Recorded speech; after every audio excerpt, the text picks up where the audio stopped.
Hello বন্ধুরা, তোমরা সকলে কেমন আছো? আশা করি সবাই ভালো আছো। তো আমি অনেক দিন পর একটা রেসিপি ভিডিও তোমাদের সাথে শেয়ার করতে চলে এসেছি। সো এটা দেখছো তোমরা, এটা কি? এটা হচ্ছে চিকেন স্যুপ। আমরা সাধারণত মোমোর সাথে চিকেন স্যুপ খেয়েই থাকি। তো আমি একটু বাড়িতে ট্রাই করেছি নিজের মতন করে।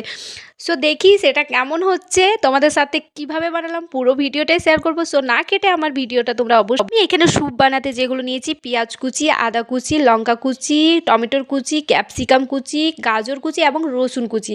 আর এইখানে কিছুটা চিকেন নিয়ে নিয়েছি।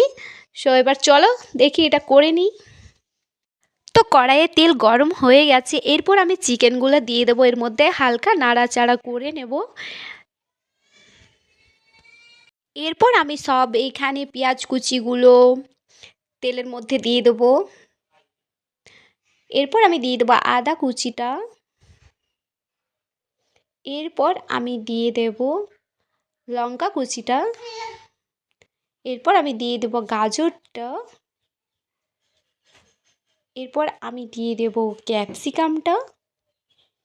তারপর আমি দিয়ে দেব রসুনটা। এরপর হালকাভাবে আমি এগুলো ভালোভাবে নাড়াচাড়া করে নেব। হালকাভাবে নাড়াচাড়া করার পর আমি একটু পরিমাণ মতো লবণ এবং গোলমরিচ গুঁড়ো দিয়ে ভালো করে এটাকে নাড়িয়ে নেব।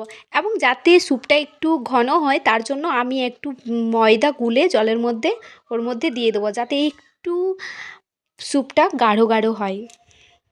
এরপর ভাজা হয়ে গেছে, আমি কুকারে তুলে নিয়েছি এবং পরিমাণ মতো জল দিয়ে কুকারের ঢাকা বন্ধ করে খানিকক্ষণের জন্য আমি ওটাকে ফুটিয়ে নামিয়ে নেব।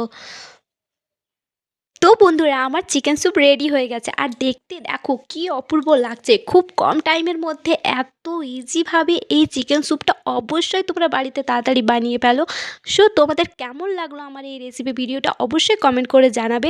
আর একটা কথা, যাদের সর্দি হয়েছে, একটু ঝাল ঝাল খাওয়ার ইচ্ছে করছে, তারা তো অবশ্যই এই স্যুপটা বাড়িতে বানিয়ে ফেলো খুবই তাড়াতাড়ি।